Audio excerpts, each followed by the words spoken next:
All right, let's get our vibe together. Sound check, sound check, sound check. Want to make sure we sound good today.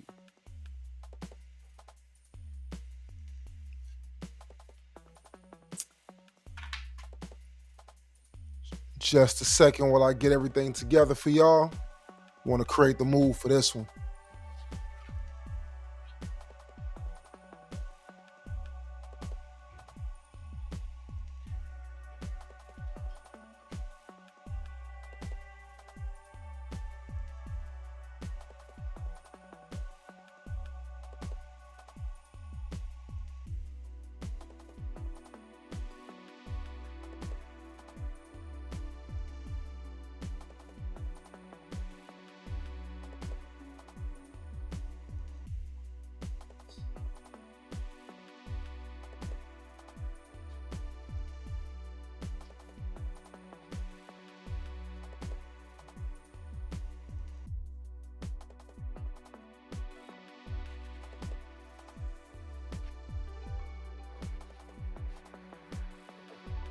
All right, all right. What's going on? What's going on? Let me go ahead and get everything in order real quick. Definitely want to holler at the people. All right, all right. What's going on? What's going on, everybody? Welcome to another exciting episode of the Extraordinary Man Podcast. You guys should know me by now. Phil Jones, Mike Jones, however you know me personally or professionally, and I am one half of the host of the Extraordinary Man Podcast. Let's get right into it. Let's see what's going on out here. I got something I want to show y'all. I don't want to. Hold on. Let me pull it up. I ran across something earlier today that it tripped me all the way out. And I want to share this with y'all so bad.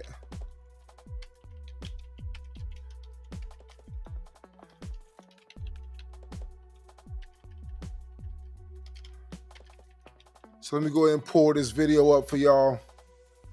I don't even want to waste too much time. I want to get straight into it because this is going to be one of those ones.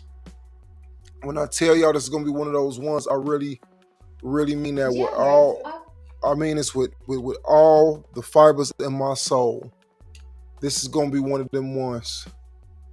So if you guys frequent the Extraordinary Man Podcast at all, please make sure that you guys tune in where we will be dropping episodes far more frequently in the near future.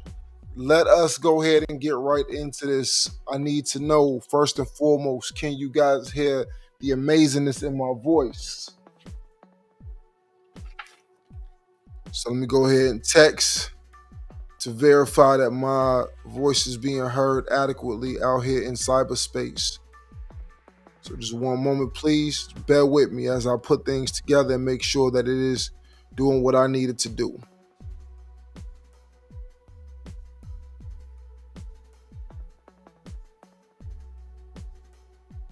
Put things together and make sure that it is. All right, so voice is where I needed to be. Everything is where I needed to be. All right, let's get right into this. Guys, ladies, gentlemen, whomever is consuming this content today, I just really want y'all to bear with me for a second. I needed to set the tone for a quick second just to get into this because I'm not exactly sure what's going on in the dating market as of late. And as somebody that's not in the dating market as of late, I don't really know what to say about the state of the dating economy. I feel as if we are getting so far away from reality that we are no longer able to see the real. That now it's just kind of like, hey, let's just throw stuff at the wall and see what stick. Now, I am not a believer of playing games with dating. Reason being is because of the fact that dating is supposed to be the gateway toward finding your help, finding the person that's going to be there for you through thick and thin. But now, let's face it, man. I really think that let me say this appropriately. I think that there's a lot of people that are genuinely out here looking for the right things for the right reason. But I think that it's a minority of very loud voices that have been given social media platforms that are making this thing called dating look like trash. And I really, really, really wish that somebody would just take the mics away from these people because they sound dumb as hell. They sound so stupid. And the problem is not necessarily those people and their ideology, but it's the people who are silent in the background who hear these philosophies and who want to adopt parts of these philosophies and make them their own. Now, let me tell you something.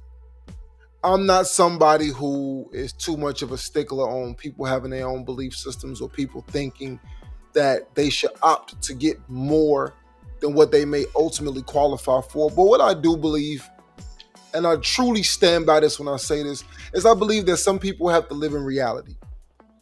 Everyone is not a 10. Everybody's not a 9, not an 8. Some people are not the top earners. They don't make the most money. I can tell you right now, $80,000 to $100,000 a year is not a lot of money. That's my income bracket. It's not a lot of money. The average rent could cost you $2,000, $2,500, depending on the size. If you have a family, or depending on the amount of space that you want in most major metros. So you look at it, a quarter of your gross income at $100,000 is going just on living. And again, we're talking about gross. We're not talking about the taxes, at the health insurance, after all the other things that come out of your paycheck. So when we're looking at certain things and people are like, oh, well, I need a 6-figure man. I need somebody that can do this. I need somebody that can do that. And when the guy's telling you, hey, I need the woman that can do this. I mean, it's so mind-boggling. Like, who's coming up with this stuff? Who is setting the tone for this stuff?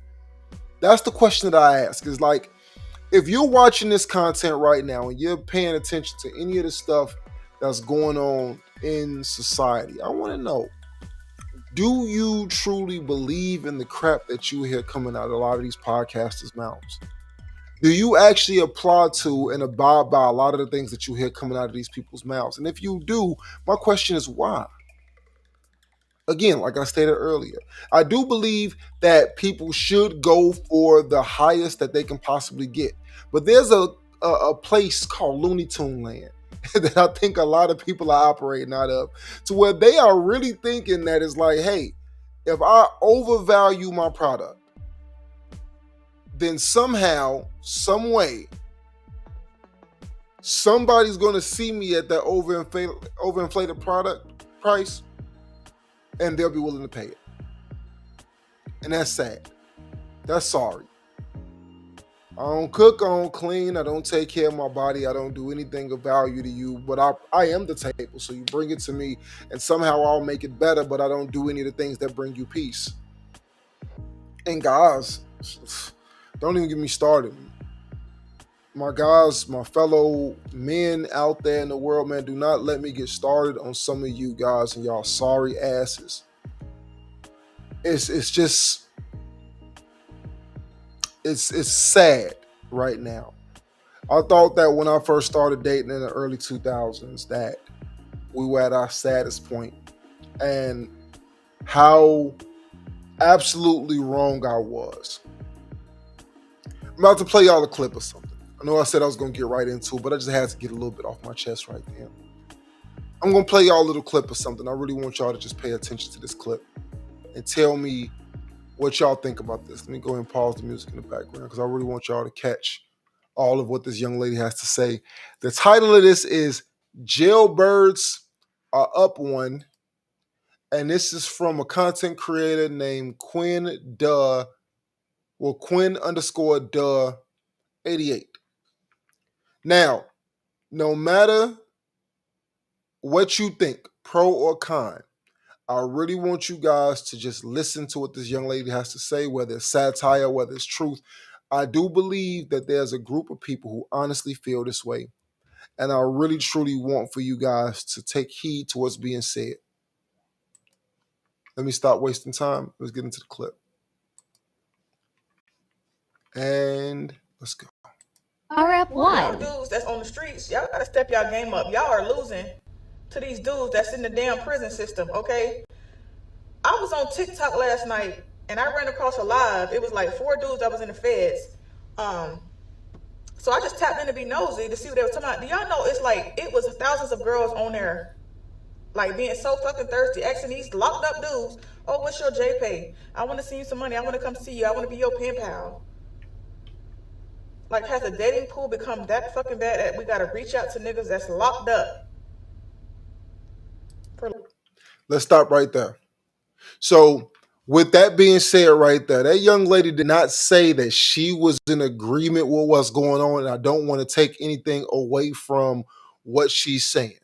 What she's asking is the same question I'm basically asking is like, have we gotten to a point to where society that the value of a hardworking, regular 9 to 5 man is so devalued, it's so low that a man that is in prison that's somehow going live. I don't know if cell phones are allowed in prison or not. I'm not exactly sure about how that process is working. You know, I don't really keep up with, prisoner news at this point in time in my life. But for where you're saying to yourself that there is a live going on, don't pay. Hey, that's my daughter in the background. You gotta remember this Extraordinary Men podcast. I'm a father, active father. You're gonna hear noise in the background. Bear with it. Anyway, so with these things that are being said, to where it's like women, correct? Women are so thirsty to be able to send money to men in prison based off of law. Like, what is going on in the mindset of these women that they say, "Hey, I prefer somebody that's in jail." Let's continue.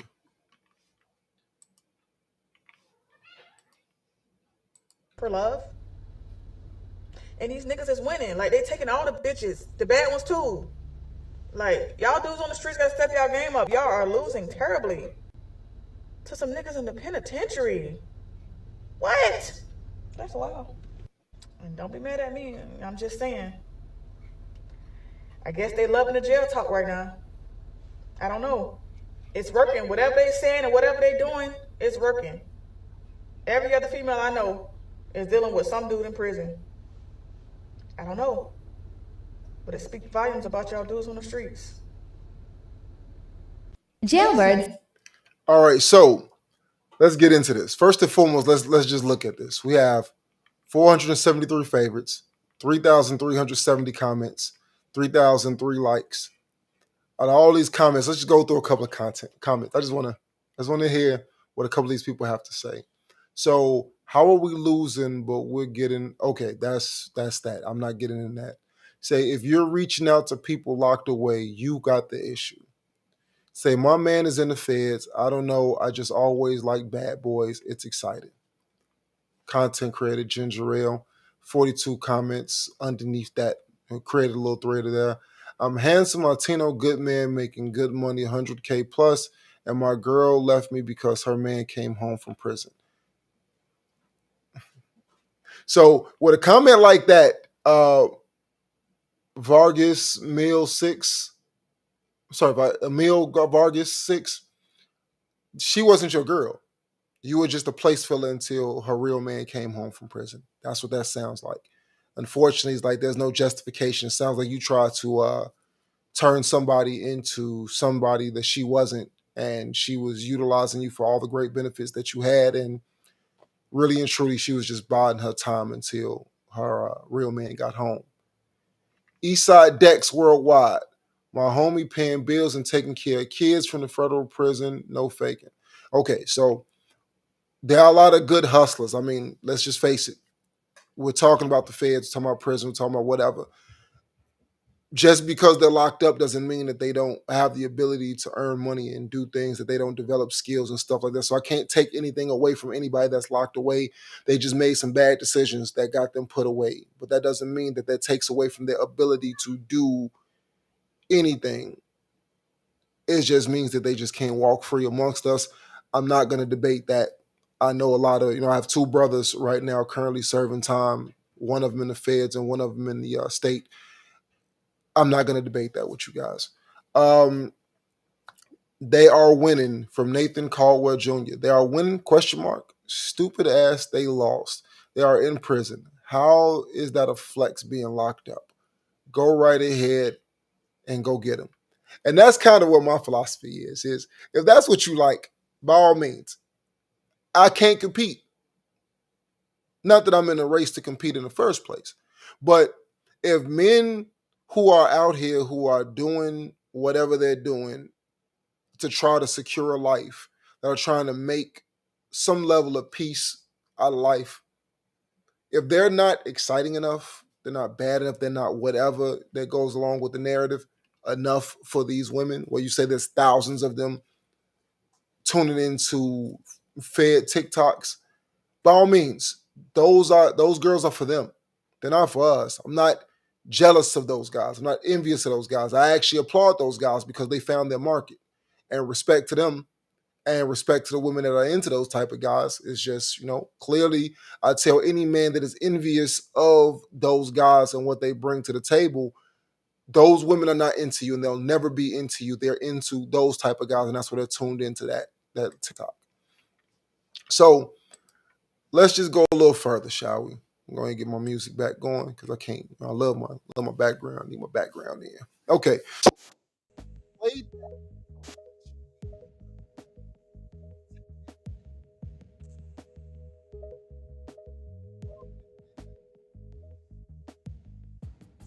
Like, dating is supposed to be gauging somebody toward marriage. It's supposed to be trying to find your life partner. It's supposed to be somebody that you are trying to find a good fit with, that you can build something with. And unfortunately, when you hear all the horror stories that goes along with dating, you hear about, from the woman's point of view, from the male point of view, unfortunately, there's a lot of stuff that you just can't seem to wrap your mind around. And again, I hear a lot of stories like I'm an older guy. I'm Unc now. Let's face it. I'm the guy that people are talking to and they're asking questions about what was it like when you were in your 20s? What was it like when, and I'm like, we didn't have as much access to the internet. Dating sites didn't come around until much later. We actually had to go out places and you had to visually see the product before you bought. So catfishing wasn't really a thing until years later. Wasn't really something that was going on in 2004, 2005, 2006. I say 2008 and beyond, when social media really started becoming a huge thing, is when we started having a little bit more of this comfort of filtering yourself and building profiles online. So I was out of the game before a lot of that stuff started to take place, before the Plenty of Fishes, before the Christian Mingles, before a lot of the sites that came around that people were meeting specifically for the purpose of dating. I was already out of the game by then. So I can't speak on that. I'm pretty sure that there's somebody in social media who can speak on that culture and their experiences and what those things are like. But from my perspective, I can tell you that when I did what I did with the intention of trying to find somebody I was compatible with. And I'm not necessarily sure how we got so far away from that standard. But with what's going on today in 2024, it's like you have unrealistic examples of, you need to spend this much money on a date. It's not about the quality of time, it's about the quality of date. It's almost like, like the term foodie call. That was one of the most interesting ones that I'd ever heard. Is that somebody said to me the first time I heard that concept, it's probably about 2 or 3 years ago, that women are just agreeing to go out on dates solely for the sake of getting free food with no actual intentions on dating. And let me tell you guys, no matter how you slice the bread, women are up, right? Because what we want versus what they want, initially, if your intentions are not known up front, they have the upper hand in the dating market. And let me tell you why. It's because of the fact that everything, don't use absolutes. Most things that we do are for the pursuit of women. How we dress, the car we drive, the type of money that we make, a lot of things that we're doing this in pursuit of being able to build and cultivate the families that we want, to be able to build the legacies that we want, to be able to have the children and provide the lifestyles that we want for those children, for that spouse. So the more highly competitive and highly ambitious that you are, the more that you have to offer, obviously you have a greater pick of what's available. But ultimately what happens is she has to say yes to the date. She has to say yes to the date. And then the terms by which that date goes down and so forth. You have to understand that you have to hold yourself to a certain kind of standard to not allow yourself to get duped in this dating market. And this goes for women and men. But right now, I'm gonna just talk to the men for a second. Okay? So men, I am not the universal alpha omega ideology when it comes down to this, but I can give you some very, very standard ground positions on what happens. Is that before you start entering the dating market, you have to have a plan. And your plan needs to be airtight. Reason being is because the selection process by which who you entertain and who you give your time to is going to be paramount to the legacy that you're trying to build. We have to understand that the most valuable resource that we have is our time, right? So when you're giving people your time, when you're spreading yourself out there, and again, this is for people who are seriously trying to date and date only. Anybody that's just out dating for leisure time and just trying to find something to do or trying to score sex, there are plenty of people to talk to for that. I'm just talking to people who are serious minded about trying to develop a solid mating strategy. You have to look at your time like it's more valuable than the money that you make, than the career that you've cultivated. You have to look at your time as, I don't have a single second to waste, just like you don't have a single dollar to waste. So the more airtight your plan is, when you start to incorporate women into your situation, you can explain to them that this is where I am and this is where I'm trying to go. And you give a serious woman an opportunity to decide if that works for her and if she wants to be a part of that. Like, hey, I have XYZ business that has been going on for so long, and I need somebody that's versatile, that doesn't mind being the reception, that doesn't mind sending the emails, that doesn't mind going out on to secure and procure certain situations on behalf of this company. And it's like, okay, well, this company is a family company. It's not a my company, it's our company, because once you come into this, it's for the family. Whatever I do benefits us. So if she is not willing to do that, then guess what? Process over. You don't compromise. You have to understand that your time is so vital that when you're dealing along the lines of trying to find people to be a part of what it is that you're trying to build, you have to have something for them to be a part of. Otherwise, you're wasting your time and their time too. Women. All right, come on, we gotta take the glasses off. Come on. Gotta get into daddy mode because I'm gonna pull my belt off for a couple of seconds. Okay, listen, ladies. I can't explain this enough. You are the one that's going to be left holding the bag. Babies, financial situations, whatever the circumstances are. If your process is not being serious, you will get taken advantage of. You have to understand that you cannot talk to other women about what men want. I don't care how many of these podcasts, how many of these think tanks, how much ideology you listen to, you need to understand that no different than you can go to get a 4-year degree, 6-year degree, 8-year degree, no matter how much time that you can invest into getting your career off the ground, into getting your ambitions, your goals, into traveling, seeing the world, whatever it is, you need to put that much time into researching the kind of man that you want to be with. You need to know what he wants. How can you be an asset to that type of man? Because the type of lifestyle that you want to live, regardless of what you can produce on your own, you have to have a working understanding. If I'm going to try to apply for a job with IBM, I need to know what IBM does. I need to know about their corporate culture. I need to know about what job I'm applying for. I need to have the skill set necessary. I need to make sure that I've cultivated all these things before I even apply, so that I have the best chance, A, of getting the interview, and B, landing a job. And then on top of being successful once I land the job, it's like a 3-tier system. It's the same thing.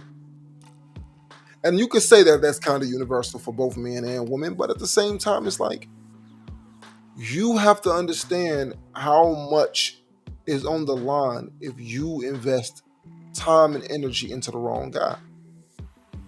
Too many women say, oh, well, he was a different type of guy when I first met him. No, he wasn't. No, he wasn't. No, he wasn't. You just fell in love with his words. You heard what it is that he said. You just wanted to believe something and you fell for it and you got treated like all the rest of them. You didn't actually hold him to anything. You didn't actually throw anything out there to say, okay, here's what I need to see from you in order to benefit. It's gotten so bad to where the last video I just played when we're talking about the jail guys. Come on now. Jailbirds, my guys. Jailbirds. People in jail. These are viable candidates for people in jail. So just for the record, I'm going to play my reaction to that video. Just because I want to be petty for a second, if y'all don't mind. Go ahead and pause the music. Y'all want to see? Y'all, I think that y'all want to see it. Y'all probably don't know y'all want to see it, but I'm going to play it for y'all anyway. Hold on a second. This is my reaction to that earlier video. And I'm going to go ahead and play it for you guys real quick. Jailbirds Y'all RF1. dudes that's on the streets, y'all gotta step y'all game up. Y'all are losing. We for real? Like, are we for real? We for real? Seriously, you gotta be shitting.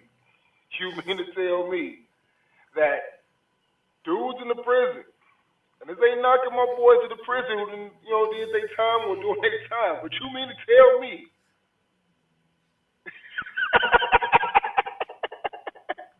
hey, y'all can have it. Ladies, y'all can have it. If that's what y'all want, and that's what y'all lives is going to the prison to go find y'all quality men, hey, baby, it's all for you, baby. It's all for you. Y'all got it. Hey, man, no hate here. I guarantee you. No hate here. All right. So, yeah, was I being a little extra? Very much so. Do I stand by every laugh that I made when I said what I said? No debating. Absolutely. I think it's absolutely ridiculous that anybody will look at somebody who cannot support himself barely as a suitable mate. But I did get a philosophy that I thought was interesting that I wanted to share with you guys. So this is somebody who commented on what I said. And I want to share this with you guys just to see what y'all think about it. I asked her to share this philosophy. It says, believing she can't receive what she needs without a controlled environment, that stems from a lot of pain she has felt. So I asked, explain please, I don't understand the philosophy genuinely. Say there are a lot of women that have given their trust to men and they have been hurt, manipulated beyond a point that they feel that the only way they can find a man is that for them and will love them is inside of four walls and being told when it eats, when to sleep, when to have time in the outside, because the ones that are on the outside that she let inside have hurt her deeply, that she feels that. Hold on, some more. And she feels that when the men are free and roaming, that she can't control how they treat her. But when she knows that they are relying on her for their treats, that she can't be hurt. I said, I can't take anything away from your assessment, and I guess when you word it like this, or word it this way, there could be some merit to it. I guess it boils down to experiences. And then her follow-up to that was, some women can be hurt beyond repair, or so they believe that they are beyond repair. So, all right. I cannot for a second tell anybody what to think, what to feel when it comes down to that philosophy. But you have to understand something. There's a reason why women feel like this.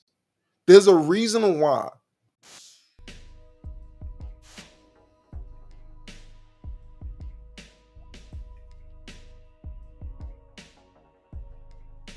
don't blame the man on the outside. I don't blame society. I don't blame social media. I look at things and I say that there's some extreme disconnect between how we look at masculinity how we look at manhood, how we look at how men have been taught to revere women, how women have been taught to revere men, and it is just completely out of whack. And it's so far out of whack that I will believe that the whole system of dating almost has to be completely destroyed to rebuild itself. I just think that at this point in time, there are going to be a lot of single women in the future because the desires are so absolutely out of bounds that nobody is going to even remotely try to meet those expectations. And I think that when it comes down to a lot of young men, that a lot of young men are just going to opt out and say, you know what, I don't desire to participate. I don't desire to play this game. So I'm going to go do something else. And with that being said, I ask you again, is dating a joke now?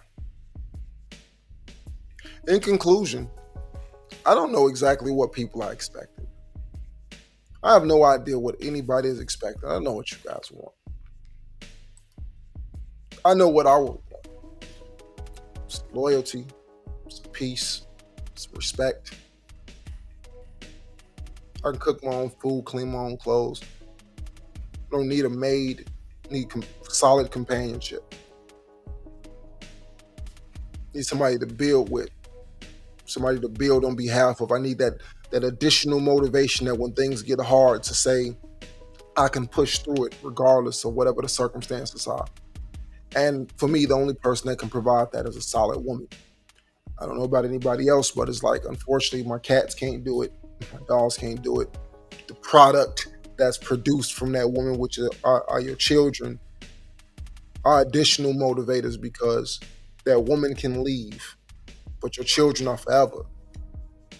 So the whole purpose of building a legacy is to pass something down to your children that they can have when you're gone, be it life insurance, real estate, be it good morals and teaching, be it anything of value that they can take with them after you're gone. That's what's essential. That's what's important, is ensuring that these things are developed and cultivated and created so that the future generation can have the building blocks. If I started here by the age of 18, I was at ground zero. Well, guess what? When my child reaches 18, she starts here. You know why? Because from here to here, I was able to cultivate something. Even if she only gets $1,000, it's $1,000 more than I started with. If she starts off with a car, it's a car more than I started off with. College tuition paid off, it's a college tuition more than I got. Every opportunity that you have to be able to create something or build and add on to that legacy is a motivator that puts you in position to where you should be using it as a tool, as an asset to create because of what we do here. And that's my only conflict. That's my only conflict. I don't know what you guys are dating for. I don't know what if anybody that's watching this is in the dating market, I don't know what you guys are dating for. And I pray to God that whatever your purpose for dating is something substantial. I hope it's not merely just carnal desire. I hope it's not just merely to have sex. That's merely to entertain yourself and have something to do in between time. I hope that there's a real purpose for the reason why you are incorporating people into your life. I hope that there's something greater, that the merging of families and the merging of wealth and the merging of resources is still important. And that is not just let me grab what I can get and then take off into the sunset. So anyway, guys, that's my time. Phil Jones, Mike Jones. Have you guys know me personally and professionally? You guys know what this is. It's the Extraordinary Man Podcast. Make sure you guys subscribe, comment, tune in, and there will be merch at some time in the near future, and I will let you guys know once that is available. Thank you to the 681 subscribers that we currently have on YouTube and various other social media platforms. That's my time. Peace.